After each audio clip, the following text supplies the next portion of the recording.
About love.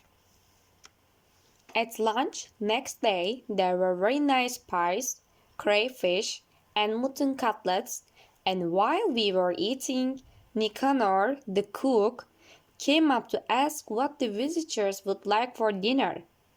He was a man of medium height, with a puffy face and little eyes. He was close shaven, and it looked as though his moustache had not been shaved, but had been pulled out by the roots. Alehin told us that the beautiful Pelagia was in love with this cook. As he drank and was of a violent character, she did not want to marry him, but was willing to live with him without. He was very devout, and his religious convictions would not allow him to live in sin. He insisted on her marrying him, and would consent to nothing else, and when he was drunk he used to abuse her and even beat her. Whenever he got drunk, she used to hide upstairs and sob, and on such occasions Alehin and the servants stayed in the house to be ready to defend her in case of necessity. We began talking about love. How love is born, said Alehin. Why Pelagia doesn't love somebody more like herself in her spiritual and external qualities, and why she fell in love with Nicanor, that ugly snot, we all call him the snot. How far questions of personal happiness are of consequence in love. All that is known, one can take what one likes of it. So far, only one incontestable truth has been uttered about love. This is a great mystery. Everything else that has been written or said about love is not a conclusion, but only a statement of questions which have remained unanswered. The explanation which would seem to fit one case does not apply in a dozen others, and the very best thing, to my mind, would be to explain every case individually without attempting to generalize. We ought, as the doctor says, to individualize each case. Perfectly true, Burkin assented. We Russians of the educated class have a partiality for these questions that remain unanswered. Love is usually poetized, decorated with roses, nightingales. We Russians decorate our lives with these momentous questions, and select the most uninteresting of them, too. In Moscow, when I was a student, I had a friend who shared my life, a charming lady, and every time I took her in my arms, she was thinking what I would allow her a month for housekeeping and what was the price of beef a pound. In the same way, when we are in love, we are never tired of asking ourselves questions whether it is honorable or dishonorable, sensible or stupid, what this love is leading up to, and so on. Whether it's a good thing or not, I don't know, but that it is in the way unsatisfactory and irritating, I do know. It looked as though he wanted to tell some story. People who lead a solitary existence always have something in their hearts which they are eager to talk about. In town, bachelors visit the baths and the restaurants on purpose to talk, and sometimes tell the most interesting things to bath attendants and waiters. In the country, as a rule, they unbosom themselves to their guests. Now from the window we could see a grey sky, trees drenched in the rain. In such weather we could go nowhere, and there was nothing for us to do but to tell stories and to listen. I have lived at Sofino and been farming for a long time, Alehin began, ever since I left the university. I am an idle gentleman by education, a studious person by disposition, but There was a big debt owing on the estate when I came here, and as my father was in debt partly because he had spent so much on my education, I resolved not to go away, but to work till I paid off the debts. I made up my mind to this and set to work, not, I must confess, without some repugnances. The land here does not yield much, and if one is not to farm at a loss one must employ self-labour or hired labourers, which is almost the same thing, or put it on a peasant footing. That is, work the fields oneself and with one's family. There is no middle path. But in those days I didn't go into such subtleties. I did not leave a clod of earth unturned. I gathered together all the peasants, men and women, from the neighboring villages. The work went on at a tremendous pace. I myself plucked and sowed and reaped and was born doing it, and frowned with disgust, like a village cat driven by hunger to eat cucumbers in the kitchen garden. My body ached, and I slept as I walked.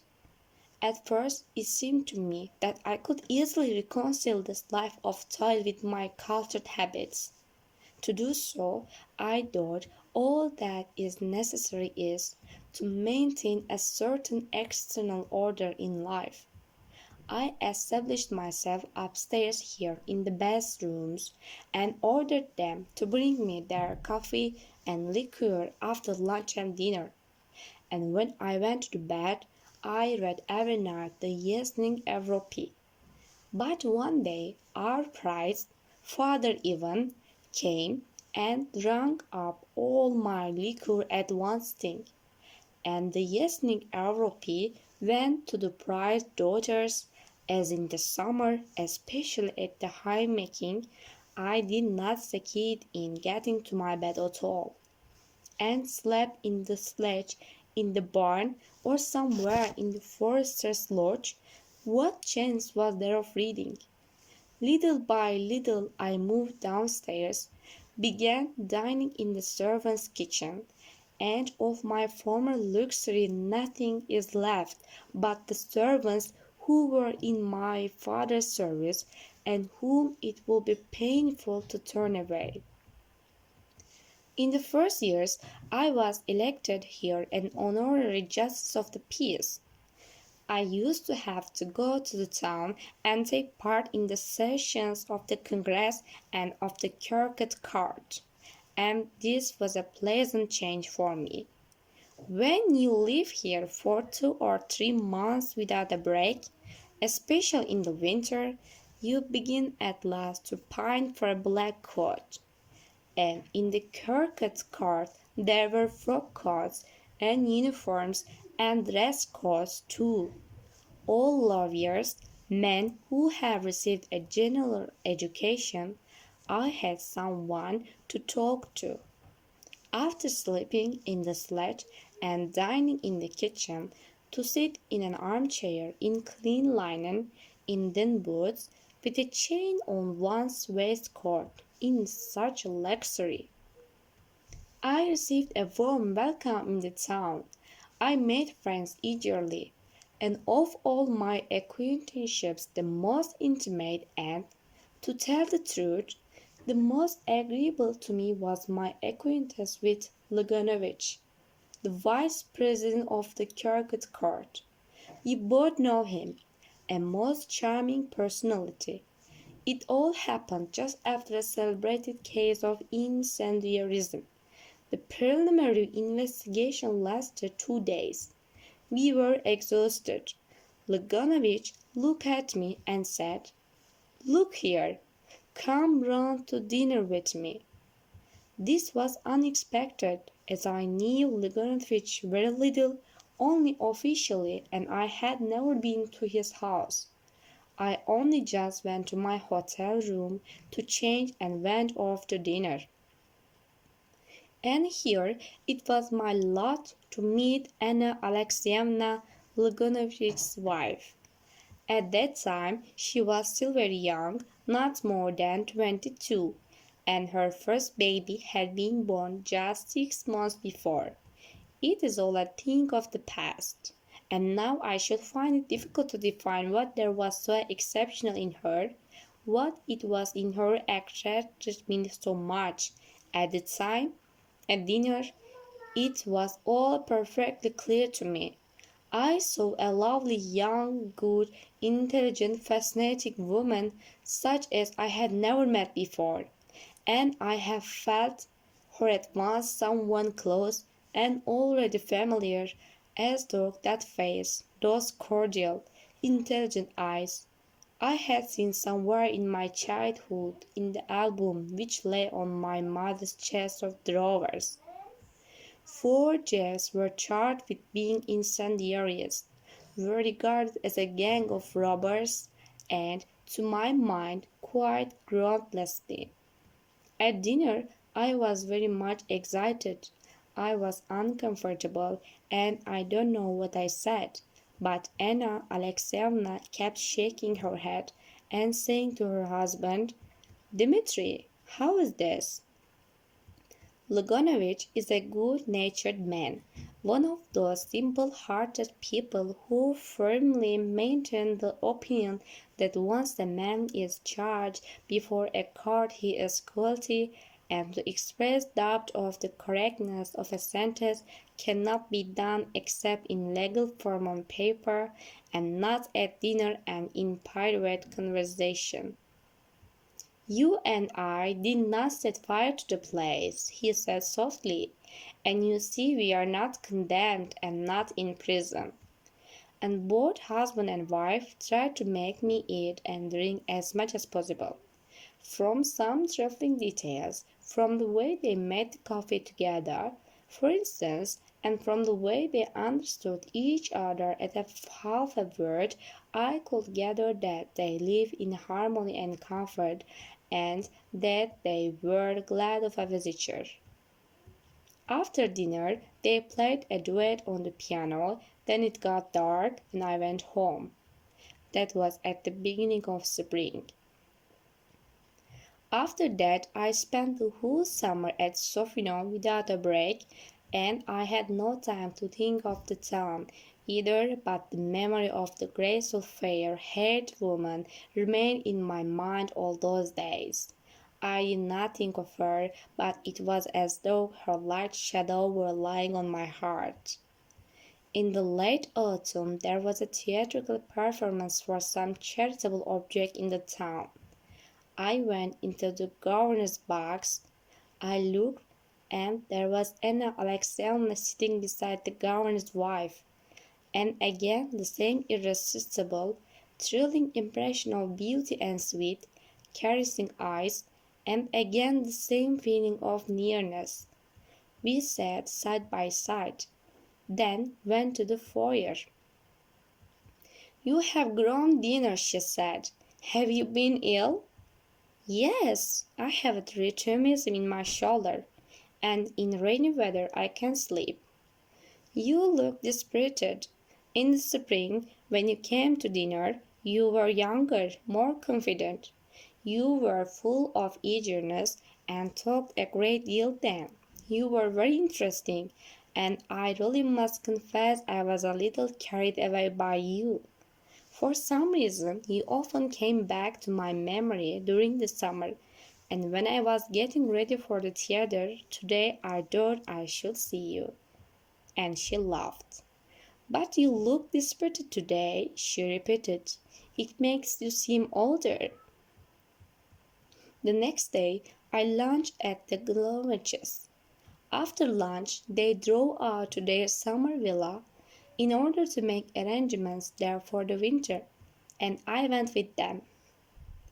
I returned with them to the town, and at midnight drank tea with them in quiet domestic surroundings while the fire glowed and the young mother kept going to see if her baby girl was asleep.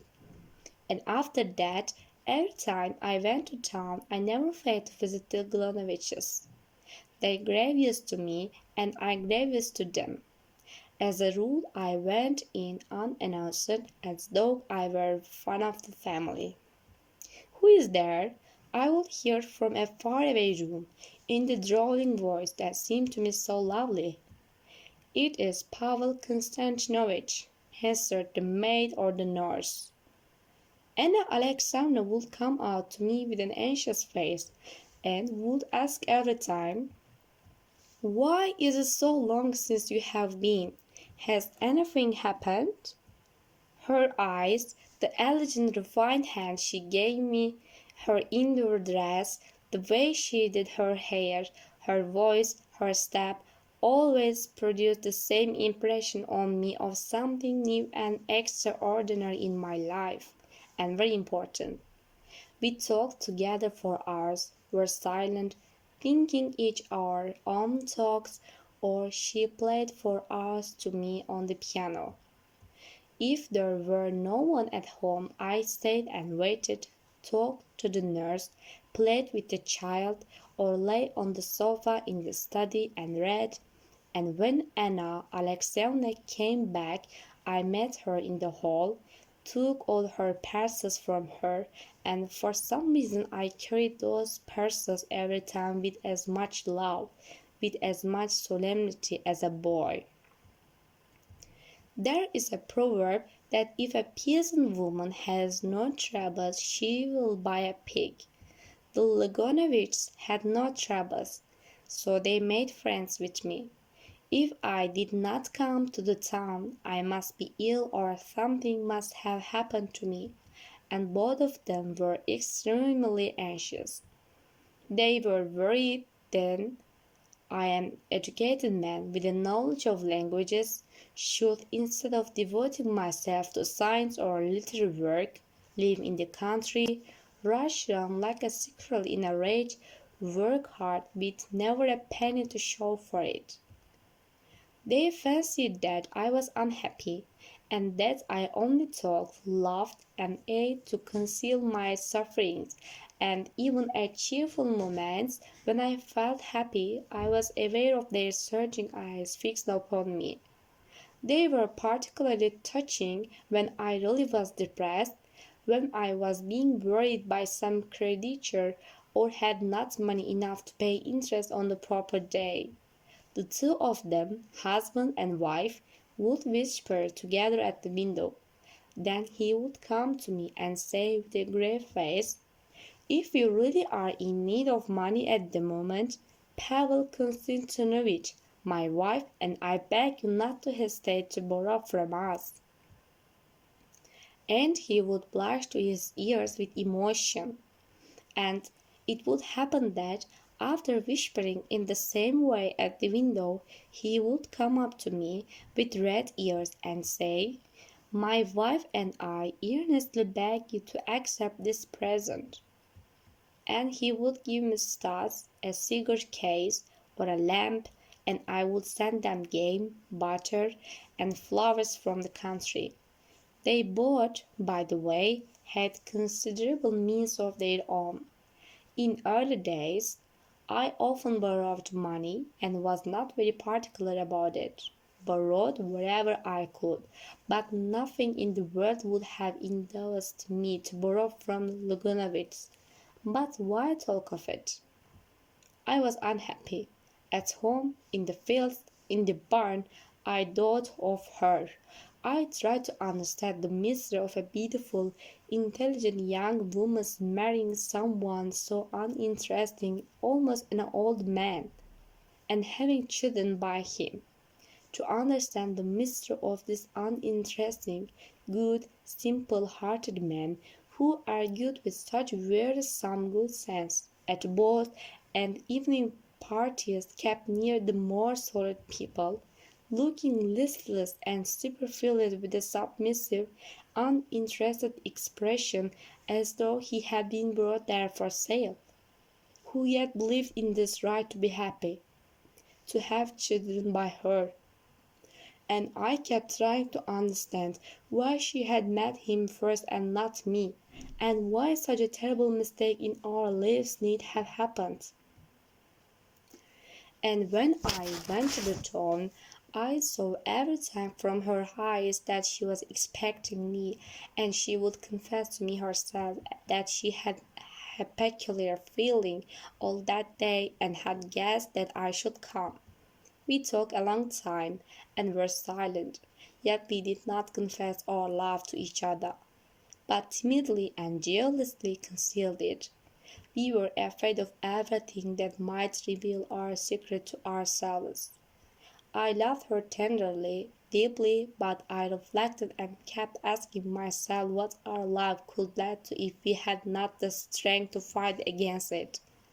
It seemed to be incredible that my gentle, sad love could all at once coarsely break up the even tenor of the life of her husband, her children, and all the household in which I was so loved and trusted. Would it be honorable? She would go away with me, but where? Where could I take her? It would have been a different matter if I had had a beautiful, interesting life. If, for instance, I had been studying for the emancipation of my country, or had been a celebrated man of science, an artist, or a painter.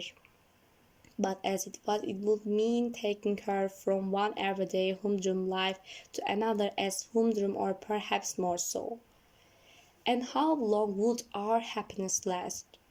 What would happen to her in case I died, or if we simply gave cold to one another?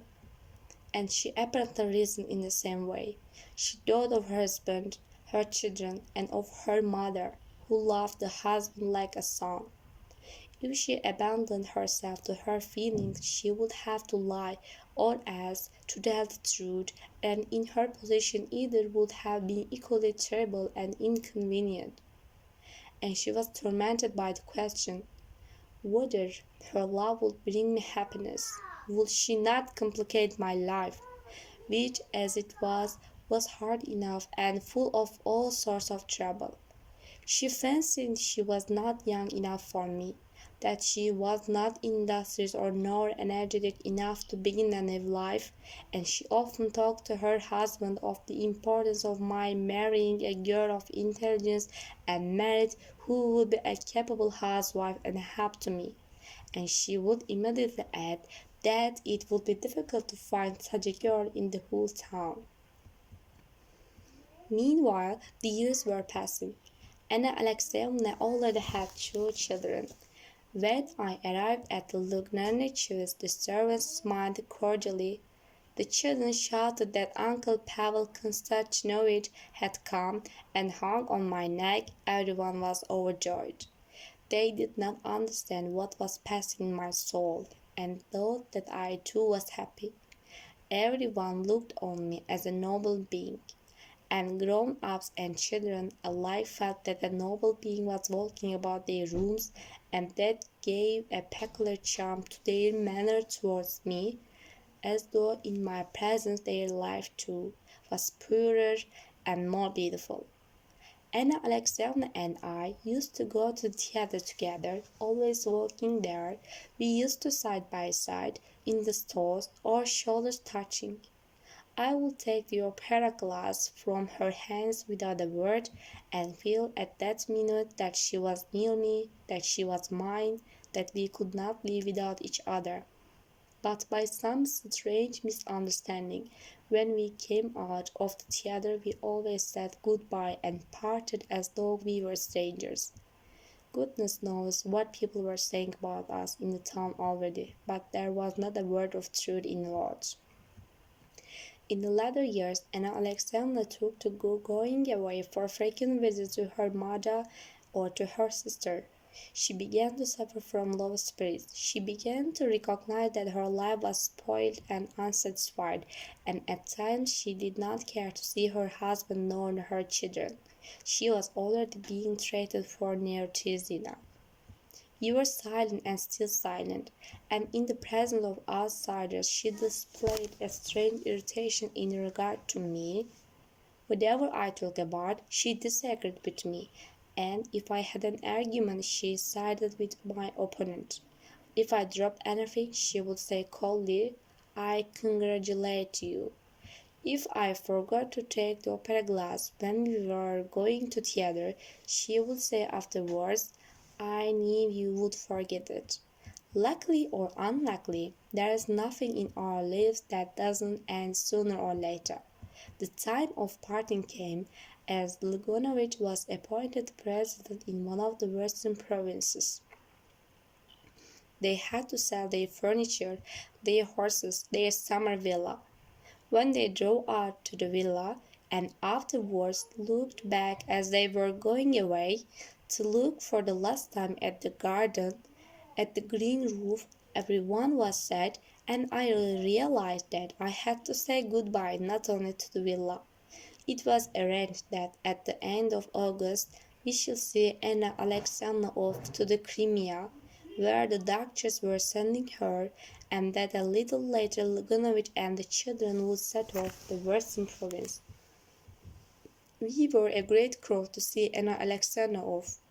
When she had said good-bye to her husband and her children, and there was only a minute left before the third bell, I ran into her compartment to put a basket, which she had almost forgotten, on the rack, and I had to say good-bye. When our eyes met in the compartment, our spiritual fortitude deserted us both. I took her in my arms. She pressed her face to my breast, and tears followed from her eyes, kissing her face, her shoulders, her hands, wet with tears. Oh, how unhappy we were! I confessed my love for her, and with a burning pain in my heart I realized how unnecessary, how petty, and how deceptive all that had hindered us from loving was. I understood that when you love you must either, in your reasonings about that love, start from what is highest, from what is more important than happiness or unhappiness, sin or virtue in their accepted meaning, or you must not reason at all. I kissed her for the last time, pressed her hand, and parted forever. The train had already started. I went into the next compartment. It was empty, and until I reached the next station I sat there crying. Then I walked home to Sofino. While Alehin was telling his story, the train left off and the sun came out. Birkin and Ivan Ivanovich went out on the balcony, from which there was a beautiful view over the garden and the mill pond, which was shining now in the sunshine like a mirror. They admired it, and at the same time they were sorry that this man with the kind, clever eyes who had told them this story with such genuine feeling should be rushing round and round this huge estate like a squirrel on a wheel, instead of devoting himself to science or something else which would have made his life more pleasant. And they thought what a sorrowful face Anna Alexandrovna must have had when he said good-bye to her in the railway carriage and kissed her face and shoulders. Both of them had met her in the town, and Birkin knew her and thought her beautiful.